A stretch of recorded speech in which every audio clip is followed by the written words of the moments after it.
Merci et bonjour à tous. Alors, la question de ce matin, c'est la laïcité, et au-delà de la laïcité, bien sûr, c'est beaucoup d'autres choses que ce mot cache. C'est un mot valise, on peut dire, la laïcité. C'est un mot qui sert surtout à exprimer ce qu'on ne peut pas dire. C'est-à-dire, pour reprendre la fameuse formule de Badiou, de quoi la laïcité est-elle le nom? Puisqu'il y a tellement de débats autour.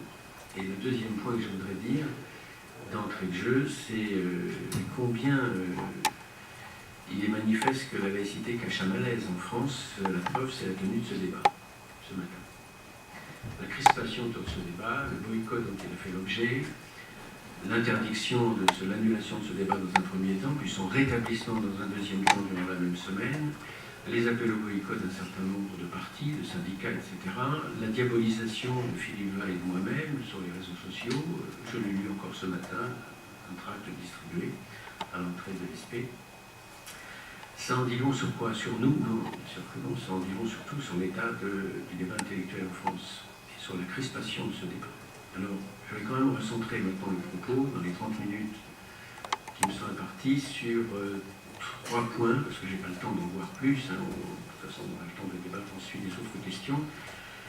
La première question, c'est comment enseigner dans une France qui est socialement fracturée, profondément fracturée, et selon des lignes de fracture que Christophe Guilluy, le géographe, a très bien analysées, et qui sont probantes, qui sont opérantes, on le voit tous les jours, on le voit même à travers un fait social extraordinaire qui ont été les obsèques de Johnny Hallyday samedi, qui ont tellement donné raison au géographe Christophe Guilluy, je dirais un mot là-dessus, si ma phrase est un peu sibylline.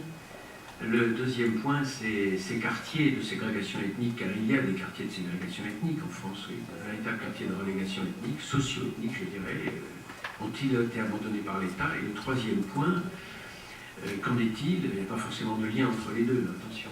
Le troisième point, c'est qu'en est-il de cette puissante vague antisémite qui est durable aujourd'hui? Ce n'est pas une réglette, parce qu'elle est installée dans le paysage français depuis 20 ans. Et elle pose pas seulement la question de la survie de la communauté juive en France, qui est la plus grande communauté juive d'Europe après la Shoah, je le rappelle, hein, même la communauté russe s'est totalement liquéfiée, et même ukrainienne, c'est aujourd'hui la France, mais qui risque de ne pas le devenir, de ne pas rester longtemps, parce qu'effectivement, elle est en train progressivement de s'amenuiser, de disparaître. Ça pose quoi? La question de la communauté juive? Non. Non, bien sûr, elle trouvera asile ailleurs. Ça pose la question du devenir de la société démocratique française, parce que c'est ça que ça veut dire. Alors, premier point, quand on débat de la laïcité, et en particulier des tensions autour de l'islam et de la laïcité, il y a une grande oubliée dans toutes ces réflexions, c'est la question sociale. Est-ce qu'on a affaire en France à des quartiers de ségrégation ethnique? Apparemment, oui. Je me réfère aux attentats de Charlie Hebdo. Après Charlie Hebdo, après l'hypercacher, il y a eu énormément d'enquêtes qui ont été faites sur les banlieues, comme on disait, les quartiers, comme on disait, sans préciser de quel quartier il s'agit d'ailleurs, les quartiers, et entre autres, en fin janvier 2015, le mois des attentats, plusieurs études assuraient que dans 38 villes de France, il y aurait 64 quartiers qui seraient, je cite l'expression de l'époque, des ghettos de la République, effectivement avec des chiffres sociaux terribles. Une personne sur deux vivrait avec moins de 900 € par mois, taux de chômage 23%, donc le double de la moyenne nationale, taux de chômage des jeunes, parfois de moins de 25 ans, parfois jusqu'à 45%. Donc des quartiers de relégation, oui. C'est vrai, puisqu'un tiers de la population dans ces quartiers était d'origine étrangère récente, pas depuis 2 ou 3 générations, mais depuis la première génération, essentiellement, pour 2 tiers d'entre eux, des quartiers de population d'origine maghrébine ou d'origine africaine de confession musulmane, avec une relégation scolaire, une relégation sociale très importante au patronyme, au prénom, au nom, à l'origine du quartier quand il s'agit de trouver un emploi, quand il s'agit de trouver également un logement. À Clichy-sous-Bois, par exemple, où étaient parties les émeutes de 2005, 30% des collégiens qui sont en REP sont en retard dès l'entrée en 6e. Dès l'entrée en 6e, contre 10% pour la moyenne nationale. Donc, oui, effectivement, on a là affaire à des quartiers de relégation sociale et relégation ethnique. Alors, la question est la suivante. Est-ce que ces quartiers sont délaissés par l'État? Est-ce que l'État les a totalement abandonnés, puisque quand nous avons fait il y a 15 ans les territoires perdus de la République, un certain nombre de voix se sont élevées, récemment d'ailleurs, pour dire non, ce sont des quartiers abandonnés par la République, pas perdus de la République. Eh bien, ces quartiers abandonnés par la République, je crois que ça relève essentiellement du mythe quand on regarde de façon plus attentive les données sociales. En réalité, ces fameux quartiers regroupent 8% de la population française. Ces quartiers, c'est-à-dire ces banlieues, en fait, pour être clair, ces banlieues autour des grandes villes qui concentrent effectivement ces minorités ethniques d'origine récente. 8% de la population française. La majorité de la relégation en France, ce n'est pas ces quartiers-là, pas du tout, c'est ces fameuses France périphériques dont parle Christophe Guilluy et qui regroupent 60% de la population française. Qui sont ces 60%? C'est la masse des villes moyennes, des petites villes, du monde rural, d'un monde qui est de plus en plus abandonné, de plus en plus désertifié. Ces fameux centres-villes qui sont à l'abandon, avec les bails à vendre, bails à céder, etc., etc. C'est cette France des oubliés, c'est l'une de ces fameuses trois France. Aujourd'hui, un certain nombre de sociologues ou de géographes, comme dit lui, je lui dis, mais il y en a d'autres, il y a Loïc Chauvet et d'autres, établissent, c'est-à-dire une France globalement des élites mondialisées qui sont les grandes métropoles, Paris par exemple, une France des quartiers, entre guillemets, c'est-à-dire en fait des banlieues qui sont des quartiers de relégation très largement socio-ethniques, et cette France des oubliés qui représente 60% de la population. 60% de la population, donc la majorité, c'est-à-dire en fait les milieux populaires, la classe ouvrière, les toutes petites bourgeoisies, les milieux d'employés par exemple.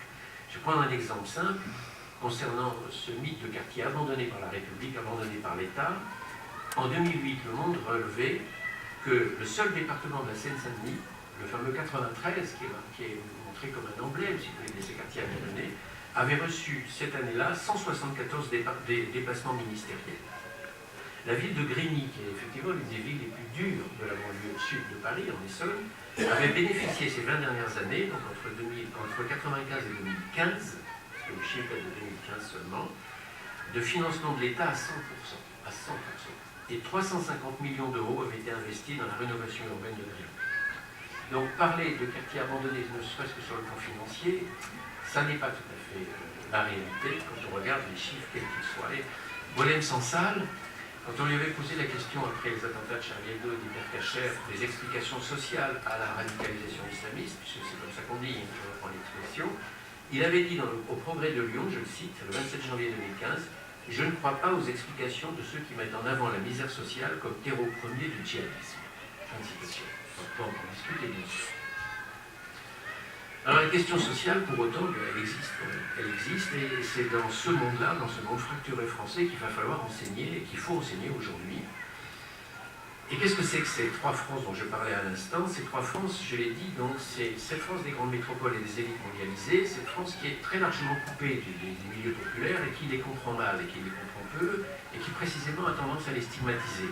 Donc, cette périphérie, deuxième France des petites villes, du monde rural, qui est relativement pauvre et marginalisé, puis l'autre France, celle des banlieues, mais qui encore une fois est minoritaire sur le plan démographique, qui est la dominante culturelle musulmane, et où là, effectivement, se développe un certain nombre de passions délétères, dont le fameux antisionisme. Parce qu'on sait que dans un certain nombre de banlieues, l'antisionisme est quelque chose de très fédérateur. On a vu une liste antisioniste aux élections municipales de 2009, et qui a fait un score très faible dans toute la France, mais elle a fait un score un peu plus important dans certaines banlieues de la couronne parisienne, c'est-à-dire jusqu'à 5-6%, ce qui était quand même pas mal pour une liste qui n'existait pas 2-3 ans, non pas 2-3 mois auparavant.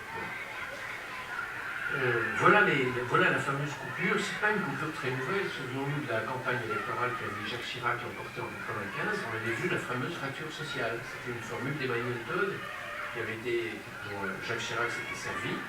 C'est donc un divorce qui est profond, c'est un divorce qui est très ancien, et qui est un divorce entre la gauche et le peuple qui explique aujourd'hui une partie du malaise français, à savoir, et Jacques Julliard a très bien analysé, que alors qu'au XIXe siècle et jusqu'à une grande partie du XXe siècle, la gauche s'est bâtie très largement sur l'alliance entre l'idée de progrès et l'idée de justice.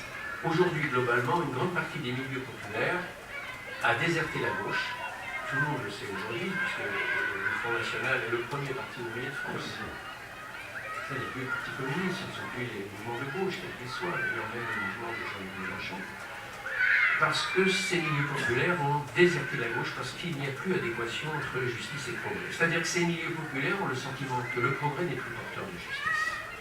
Et que le progrès, ils en sont exclus, c'est la fameuse mondialisation. Et c'est l'une des raisons profondes du vote pour le Front National, on le sait tous ici. Alors un exemple, et pour comprendre bien ce terreau français dans lequel ils avaient fait enseigner demain, c'est Hénin-Beaumont. Hénin-Beaumont est un bon exemple de zone sinistrée économiquement, Nord-Pas-de-Calais, la région aujourd'hui des Hauts-de-France. Or, à Hénin-Beaumont, en juin 2012, lors des élections législatives, le Front National fait 40%. Et la gauche anticapitaliste du NPA de Besançon, merci, de Besançon à l'époque, fait 4% seulement. Donc ça pose un problème. C'est-à-dire que pourquoi est-ce que ces classes populaires, ces 60% de Français qui ne vivent pas dans le cœur des grandes villes, qui ne vivent pas dans les banlieues non plus, ont le sentiment d'être délaissés pour voter pour un parti comme le Front National, qui fait qu'aujourd'hui, effectivement, il est le premier parti ouvrier de France. Et alors là, ça pose cette question donc, de ce divorce complet entre cette France des élites mondialisées, très très éloignée de ces milieux populaires, et qui fait par exemple que le vote d'Emmanuel Macron a été si puissant à Paris, 90% au deuxième tour à Paris. Et dans le 3e arrondissement, le Marais, 93%. C'est le record de France. Bon. C'est dire combien c'est un vote de classe, profondément. D'Emmanuel Macron sur ce temps-là, eh bien, entre ce milieu des élites mondialisées et ce milieu d'une France populaire qui est très largement oubliée aujourd'hui des médias, c'est la France des pauvres, c'est la France des couples, c'est la France des villageois, c'est la France des cours, simplement. Et au milieu, cette France des banlieues qui focalise une grande partie d'attention, mais qui n'est pas que la seule France populaire, loin de là. C'est là la grande erreur, c'est-à-dire que les quartiers populaires, qui effectivement sont très métissés sur le plan ethnique, religieux, etc., sont les seuls quartiers populaires de France. Non, ce sont des quartiers populaires parmi d'autres, mais ils ne sont pas majoritaires démographiquement. Ça met l'accent sur cette fameuse coupure. Et je voudrais vous citer ici Christophe Guillouis dans un article du Monde, une interview qu'il avait donnée au Monde en 2013. Voici ce qu'il écrivait. Les bobos parisiens ont les moyens d'ériger les frontières en douceur. Ils savent se débrouiller pour ne pas mettre leurs gamins dans la même école que ceux des familles tchétchènes ou africaines. Qui est dans la radicalité? Le salarié à temps partiel qui vote Front National ou le bobo parisien qui fait de l'évitement scolaire? Une citation. Voilà cette réalité française, c'est celle-là. Une France éclatée, c'est ça la sociologie de la France populaire dans laquelle il faut enseigner aujourd'hui, c'est ça le terrain, le fameux terrain qu'on se réclame souvent. C'est celui-là, à partir duquel il faut partir, et qui nous dit que 85% des ménages pauvres en France, des ménages pauvres, ne vivent pas dans les quartiers sensibles, c'est-à-dire dans ces fameux quartiers de la périphérie, de Lyon, de Marseille, de Toulouse, de Paris, bien sûr, etc. Ces fameux quartiers où se pose la question de l'islamisation, de l'islam radical, de la violence djihadiste, parce que un certain nombre de terroristes sont venus de ces quartiers. Voilà le premier point. Le deuxième point, c'est la réalité ou le fantasme de cette fameuse vague antisémite dont on parle déjà depuis le début des années 2000, c'est-à-dire depuis la seconde intifada, comme on dit souvent. Et quand on dit cela, c'est que d'emblée, on établit une corrélation entre l'éclatement de la seconde intifada en 2000 dans les territoires palestiniens au Proche-Orient et ce qui s'est passé en France, comme si ça en était une conséquence mécanique. En fait, les choses sont beaucoup plus compliquées que ça. Je veux dire par là que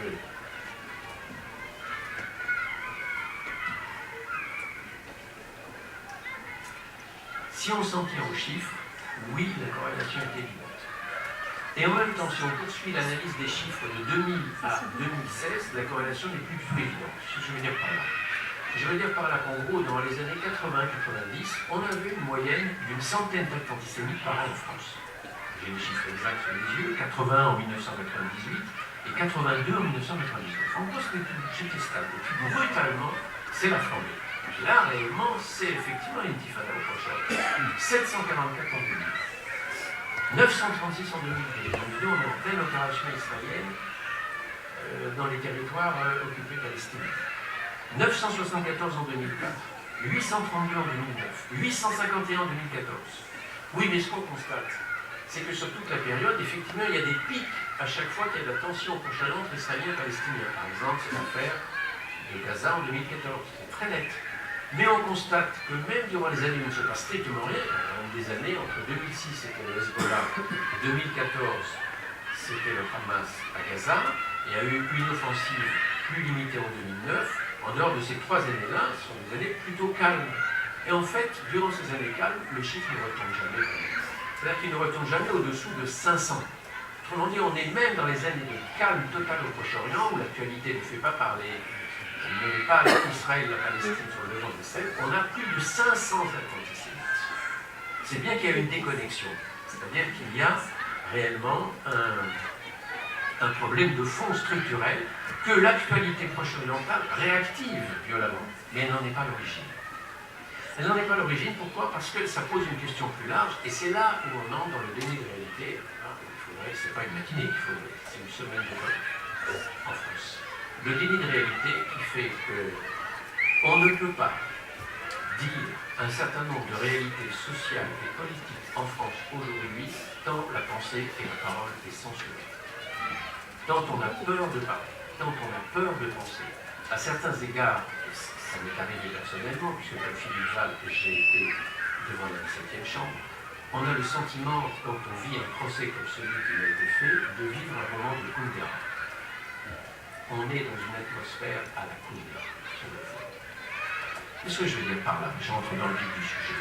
Je veux dire par là qu'on ne peut pas faire l'impasse, même si évidemment la doxa veut qu'on taise sa réalité, sur un antisémitisme violent qui structure aujourd'hui le monde arabe, et du fait que nous avons une partie de la population française aujourd'hui qui est en connexion avec ce monde arabe par le biais des satellites, par le biais d'Internet, sans même parler des voyages au pays, tout simplement par le biais que la connexion planétaire aujourd'hui de l'information fait qu'on est relié par les réseaux à tout ce qui se passe. Je peux donner 2 exemples simples de pays qui sont des pays modérés, qui sont des pays du Maghreb modérés. C'est la Tunisie du printemps arabe de 2013. En Tunisie, en mars 2013, sur le site de l'organisation féministe Femen, qui a été piraté ce jour de mars 2013, on pouvait lire sur le portail d'accueil du site ceci: sale truie, personne ne vous baise, même pas vos mecs, venez ici en Tunisie, nous couperons vos seins et nous les donnerons à manger à nos chiens, mourrez, sale pute d'Israël. Fin de citation. À l'autre bout du Maghreb, au Maroc, la même année 2013, en avril, au printemps est organisée, comme chaque année d'ailleurs au Maroc, une très grande foire du livre, un salon international comme il existe à Paris, de livres et d'édition, très bien. Le Maroc est de loin le pays arabe qui a le plus respecté son patrimoine juif, très très loin. C'est indéniable. Il a même inscrit dans sa constitution aujourd'hui, c'est un fait unique dans le monde arabe, que l'apport juif faisait partie de la civilisation marocaine. Et pourtant, dans ce même Maroc, au salon d'édition Casablanca, on peut acheter en toute liberté des livres antisémites comme, je cite, le protocole des sages de Sion, la malice des Juifs, les règles des rabbins de Lucifer, le début de la fin où comme un rabbin juif prophétise que la dernière captivité des Juifs se fera sous domination musulmane, etc. En toute liberté. Alors, de quoi s'agit-il en France?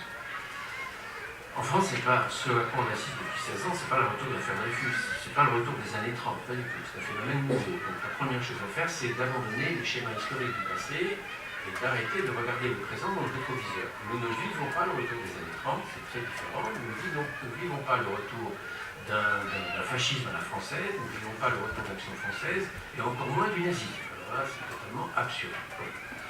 Ça n'est pas un phénomène franco-français, cet antisémitisme qui se déploie en France aujourd'hui, plus en France qu'ailleurs. Plus en France qu'ailleurs. Pourquoi je dis plus en France qu'ailleurs?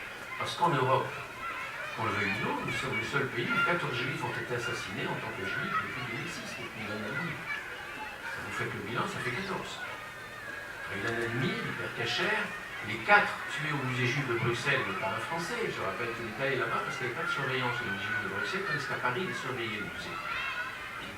Il est né à Roubaix, il était élevé à Roubaix, ce Français-là.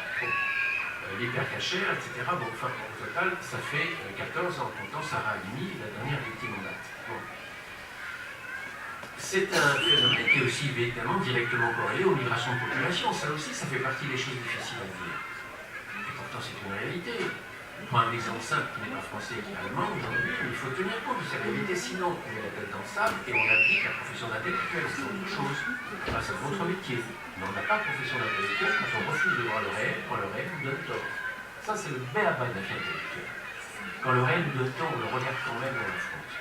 Ce qui se passe en Allemagne, c'est qu'effectivement, de plus en plus d'incidents nous reviennent aujourd'hui, qui nous disent que un certain nombre d'immigrants syriens disent à leurs autres Allemands, il y a au moins une chose que vous avez vraiment réussi, vous les Allemands, c'est de vous débarrasser de la question du juif. C'est dit ça. Ça n'est pas un fantasme, ce n'est pas un mensonge. Ça a été dit même récemment par Karl Lagerfeld, qui a suscité un scandale quand il l'a dit. Et pourtant c'est vrai parce que d'autres échos nous reviennent, parce que nous travaillons beaucoup avec Berlin. J'y étais encore la semaine dernière. Et ça nous a été dit encore par des amis. Bon. Ce n'est pas un racontard, c'est un ragot islamophobe ou un ragot raciste. Bon. Voilà le premier état de la situation en France aujourd'hui. Le deuxième point, c'est que cette masse d'incidents antisémites, 800, 900, 700 selon les années, bon, peu importe le chiffre là-dessus, se focalise sur une infime minorité de la population française. Les Juifs représentent en France moins de 1% de la population, et ils représentent plus de 51% des actes racistes dans le pays. C'est la Commission consultative des droits de l'homme qui nous le dit. Alors, ces chiffres, est-ce que c'est un fantasme de raciste? Parce que nous sommes stigmatisés comme racistes, hein, c'est pour ça que nous avons été boycottés ce matin. Est-ce que c'est un fantasme d'islamophobe? Est-ce que c'est une exagération? Regardez simplement les enquêtes d'opinion. Alors certes, certaines sont contestées, comme Fondapol en 2014 avec Dominique Régnier. Laissons celles-là de côté. Prenons les autres, celles qui vont jusqu'à aujourd'hui, et celle de l'Institut Montaigne, par exemple, coordonnée par Hakim El Karoui. Ou même celle de Belgique, de l'Université libre de Bruxelles, l'Université de Louvain. Mais je vais donner l'exemple belge, simplement. Parce que la situation belge est très proche de la situation française. 2013. Enquête réalisée par l'Université catholique de Louvain, l'Université de Gand et l'ULB, c'est-à-dire de Bruxelles. Deux questions qui sont posées. Entre autres, hein, le questionnaire est plus long, j'ai pas le temps. Première question, les Juifs contrôlent tout. Réponse générale, les étudiants, 11%, oui. Réponse chez les jeunes musulmans, 45%. Les Juifs fomentent les guerres, réponse générale, oui, 7%. Réponse chez les jeunes musulmans, 51%. Cette situation, elle a entraîné un certain nombre de prises de position qui ont créé polémique. Et l'une des dernières en date, c'est celle d'Elisabeth Badinter, qui a écrit dans la préface du livre que nous avons coordonné chez Albin Michel, j'ai pas le texte sous les yeux, peu importe. Elle a écrit qu'en France était en train de se constituer une contre-société qui ne partageait pas les valeurs de la démocratie, les valeurs ouvrières, etc., et que c'était un véritable danger de sécession au sein de la nation française. La question est la suivante. Qu'est-ce que l'école peut faire contre ce climat délétère où l'antisémitisme est devenu un code culturel d'intégration dans ces fameux quartiers populaires, c'est-à-dire en fait ces banlieues, pour être clair. Bon, c'est un code culturel. C'est banal, ça. L'antisémitisme a toujours été un code culturel. Vous voyez l'Allemagne, avant la Première Guerre mondiale, vous voyez la France nationaliste de l'affaire Dreyfus, c'est banal, ça. Mais un code culturel d'intégration, c'est moins banal. C'est-à-dire qu'en réalité, dans ces quartiers de banlieue, pour pouvoir s'intégrer réellement à la doxa du quartier, à la règle commune du quartier, il faut partager les valeurs de l'antisémitisme. Et c'est ce qui explique, par exemple, que parmi les meurtriers d'Ilan Halimi en 2006 à Bagneux, vous aviez toutes les origines. Vous avez le français de souche, comme on dit aujourd'hui. Bon, vous aviez le descendant d'immigration portugaise, le descendant d'immigration maghrébine, ou noire, etc.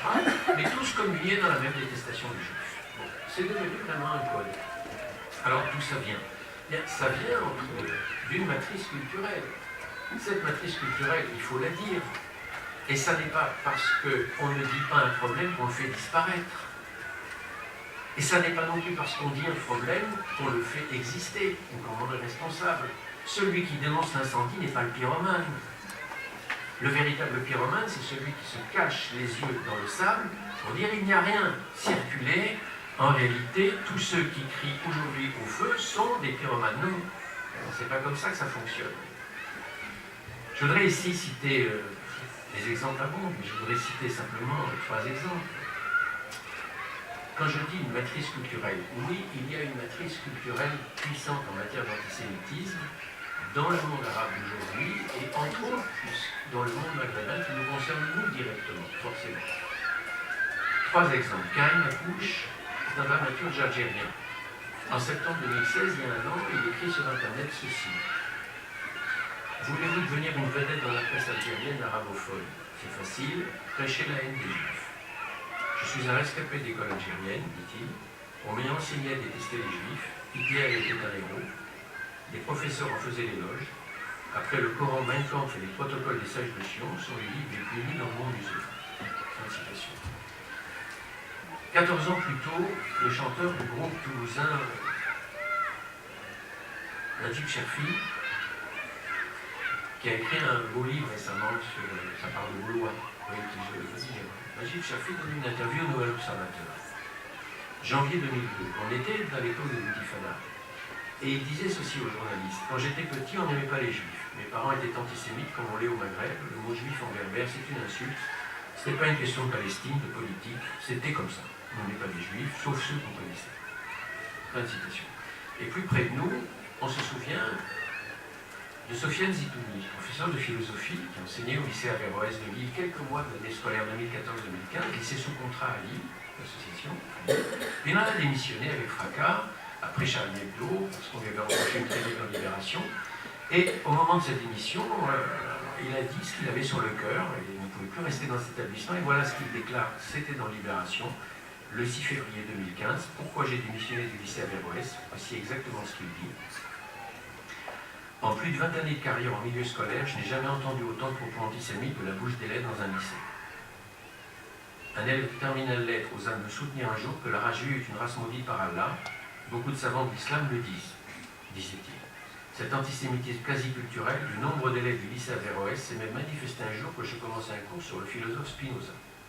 L'un d'entre eux m'a carrément demandé pourquoi j'avais précisé dans mon introduction que ce philosophe était juif, en sous-entendant, vous l'aurez compris, que le signifiant juif lui-même posait problème. Fin de citation. Alors, la tragédie des meurtres commis par Mera en 2012, on aurait pu penser que ça aurait calmé cet antisémitisme puissant. Et qu'est-ce qui s'est passé? Ce qu'on a un peu oublié aujourd'hui, ce qui s'est passé, c'est que ça, au contraire, ça a déchaîné la violence. Et on l'a constaté d'ailleurs à chaque pic de violence antisémite, on constate que ça va calmer la situation, mais c'est bien le contraire qui se passe en réalité. Les meurtres de Mera ont lieu à la mi-mars 2012. Or, on constate qu'entre le 19 mars, le moment où il commet ses derniers meurtres à l'école au Zaratora, après avoir tué les soldats, et le 30 avril 2012, on ressent 140 agressions antisémites en France en un mois et demi. C'est-à-dire 140, ça ne vous dit rien, mais 140, c'est simplement le tiers des agressions à peu près commises en 2011. 140. En seulement un mois et demi après les attentats. Bon. Et là-dessus, effectivement, on est bien obligé de constater qu'il y a eu un très grand silence qui a suivi tout cela, à l'exception de l'imam Chaloumi, qui a demandé à ce que beaucoup le rejoignent pour protester contre cette violence faite au nom de l'islam, et dans laquelle il disait, à juste titre, que ça n'avait rien à voir avec l'islam. Il s'est retrouvé très seul, ce 29 avril 2012 à Paris, avec 50 personnes seulement derrière lui, pour manifester. Bon. Et depuis, sous protection policière, je l'ai encore croisé hier, il avait 4 gardes du corps. C'est impressionnant de voir un homme qui descend un escalator au palais des Congrès avec 4 gardes du corps. Et on se demande où on vit. L'indignation, effectivement, des musulmans qui disent à juste titre, ça n'est pas l'islam, c'est pas en notre nom. L'indignation serait audible si effectivement elle était beaucoup plus publique. Or, malheureusement, elle n'a pas été très publique. Il y a eu quelques grands intellectuels qui se sont exprimés, dont mon voisin, évidemment, bien sûr, mais pour le reste, on a eu un grand silence. Et on en a même eu pire, on a eu, en juillet 2016, après la tuerie de Nice, cette tribune d'un grand nombre d'intellectuels d'origine musulmane en France, qui ont égrené les attentats terroristes et les victimes qui avaient succombé sur le sol français depuis Charlie Hebdo jusqu'à la tuerie de Nice, et, malencontreux oubli, les victimes juives avaient été totalement oubliées. Totalement. Après, l'hypercacher a été placé sous silence. Ça leur a été d'ailleurs reproché, mais ils n'ont pas modifié le texte. Donc, effectivement, il faut donc tenir compte aujourd'hui d'un enquistement de cet antisémitisme On a bien vu au procès d'Abdelkader Merah, ça c'est une réalité, alors on peut toujours la nier, bien sûr, on peut toujours qu'il y a l'islamophobie. Hélas, les faits existent, c'est bien lors du procès que le 26 octobre 2017, dans l'Obs, on pouvait lire ce compte-rendu du procès d'Abdelkader Merah. Dans la famille, la mère et les oncles ont toujours répété que les Arabes étaient nés pour détester les Juifs. Fin de citation. Et Abdelghani, le frère, qui s'est séparé de cette famille d'ailleurs, Abdelghani l'a dit et l'a redit à plusieurs reprises. Il en a donné un grand nombre de témoignages. Je terminerai simplement sur cet aspect qui est l'un des aspects des questions qui nous réunissent ce matin. Mais encore une fois, je n'ai que 30 minutes, donc je vais terminer maintenant. Sur le fait que cet antisémitisme a été étudié maintenant scientifiquement par un certain nombre de sociologues, de chercheurs, dont un sociologue allemand, Günter Jikeli. Günter Jikeli a fait une enquête de plusieurs années en Europe. Il est venu interroger un certain nombre de juifs, de musulmans, en Allemagne, en France, en Belgique, aux Pays-Bas, en Suisse, etc. Son enquête est très probante, il l'a publiée, le livre a été publié, et récemment, le 31 octobre 2016, il y a un an tout juste, au journal Le Devoir de Montréal, il donnait une interview. Et voici ce qu'il disait, Günter Jikeli. À Paris, disait-il, j'ai interviewé de jeunes musulmans qui n'hésitaient pas à se dire antisémites. Certains allaient jusqu'à m'avouer qu'ils voulaient tuer des juifs. Cet antisémitisme est omniprésent, il fait intégralement partie de ce que l'on nomme l'islamisme. Fin de citation. Alors voilà, je terminerai en disant que cet antisémitisme, il parle un langage ancien, un langage classique, le langage de la haine des juifs, donc ça on le connaît très bien, mais il parle en même temps, tout en tenant des propos très anciens, il a un visage nouveau qui est un visage qui est focalisé sur la haine de l'État d'Israël, on le sait bien aujourd'hui, c'est là-dessus, c'est-à-dire que le clivage ancien des années 30, arien-sémite, est totalement caduque aujourd'hui. Plus personne ne raisonne dans ces termes-là, personne n'est raciste. Au contraire, aujourd'hui, cet antisémitisme nouveau s'avance sous les traits de l'antiracisme. Il est d'abord antiraciste, et c'est au nom de l'antiracisme qu'il est antisémite, précisément. Donc l'opposition d'aujourd'hui, elle avance, l'opposition aux juifs d'aujourd'hui, elle avance sous les traits de l'antiracisme, et elle avance essentiellement sous les traits d'un antisionisme qui n'est pas une critique de la politique israélienne, c'est totalement légitime, évidemment, qui est une critique du droit à l'existence de cet État, ce qui est totalement différent, évidemment. Donc il y a une inversion des termes aujourd'hui qui est très forte, et je conclurai par cette phrase de Pierre-André Taguier, qui est l'un des meilleures analyses de la situation française d'aujourd'hui, qu'on entend trop peu, malheureusement, dans les médias, qui n'est pas invité. Il expliquait que lui, qui est un très bon connaisseur d'antisémitisme, dans la lignée de Poliakov, dans les années 30, on disait que les juifs étaient une race malfaisante. Fini. Aujourd'hui, on dit que les juifs sont racistes. Retournement du propos. Et c'est ce retournement du propos qui est la toile de fond, si vous voulez, de cette diabolisation, qui fait partie, malheureusement, aujourd'hui du paysage français, qui fait qu'on n'est plus face à un épisode, une sorte de poussée éruptive, si vous voulez, d'antisémitisme. On est dans quelque chose de structuré, de durable, malheureusement, qui dure depuis déjà presque une génération dans la France aujourd'hui. Voilà, je terminerai là-dessus.